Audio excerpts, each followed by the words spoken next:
A single curved line, no text, no explanation. Yet you know it instantly. The swoosh. It means victory, motion, athletic excellence. It is on your shoes, your shirts, your heroes' chests.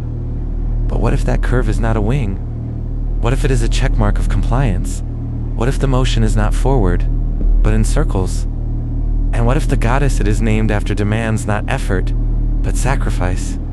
Welcome to Mysterious Encounters. This afternoon, we continue decoding the hidden symbols of the machine. Today, Nike, the swoosh, the name, the goddess, what they are telling you, and what they are hiding. The Nike logo is a single stroke, a checkmark, a wing, a wave. It implies speed, grace, forward momentum, but look closer. A checkmark is not a symbol of freedom, it is a symbol of approval. You have completed a task, you have passed a test, you have satisfied the grader. In psychological conditioning, a checkmark triggers dopamine. You feel accomplishment, relief, validation. Nike's swoosh is not just a logo, it is a reward signal.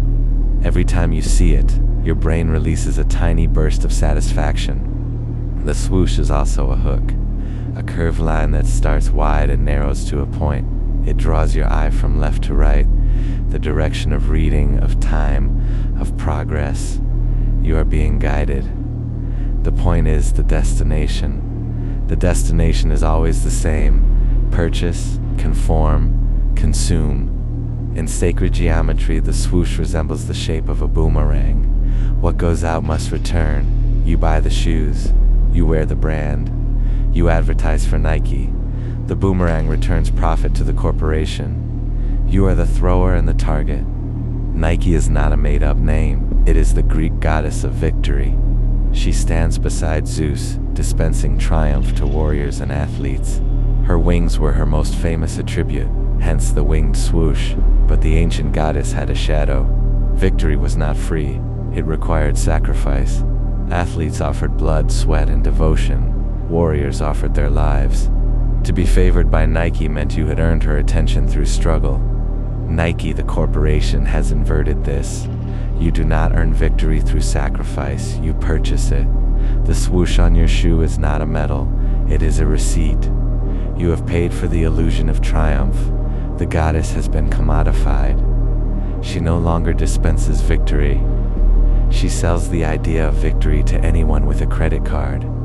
The sacred has become the transactional.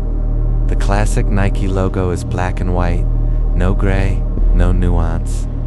Black and white represent binary thinking: win, lose, good, evil, us, them. The machine wants you to see the world in black and white. You are either a winner or a loser. You either buy the shoes or you are left behind. You either conform or you are outcast. Black is the absence of color. White is the presence of all colors. Together they represent totality. Nike claims to contain every possibility, every sport, every athlete, every victory. But the logo's simplicity hides the complexity of extraction. In alchemy, black and white are the first and last stages of the magnum opus. Negredo blackening and albedo whitening. Nike's logo is a shortcut. You skip the spiritual work and jump straight to the illusion of completion. Flip the swoosh upside down. What do you see? A frown. The curve that looks like a smile of victory becomes a grimace of defeat. This is the logo's secret. For every public victory, there is a private loss. For every sponsored athlete, thousands of unpaid consumers. The swoosh smiles on the outside. It frowns on the inside. Look at the negative space inside the curve. Some see an eye. The swoosh is watching you. It monitors your steps, your runs, your purchases through the app on your phone. The negative space also forms a subtle arrowhead pointing toward the brand name when present. The swoosh directs attention to the word Nike. The word directs attention to the product. The product directs attention to your wallet. The swoosh is often paired with the phrase "just do it."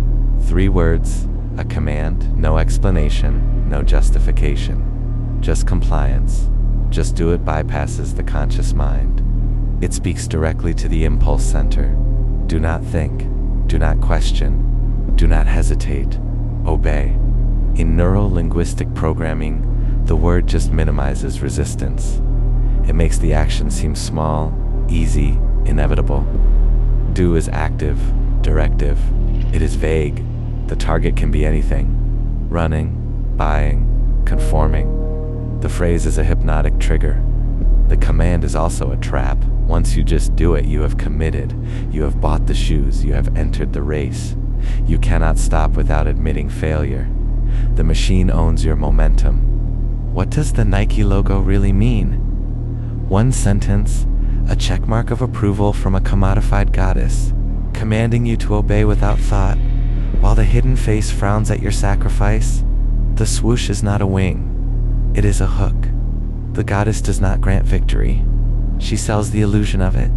And you are the athlete who never reaches the finish line, only the checkout counter. Logos are not innocent. They are sigils of conditioning. Nike Swoosh has trained generations to associate a curved line with victory, achievement, and the thrill of compliance. But tonight, we ask a different question. Not how to resist the command, but how to reclaim what the machine has stolen. Our time, our attention, our ability to define victory for ourselves.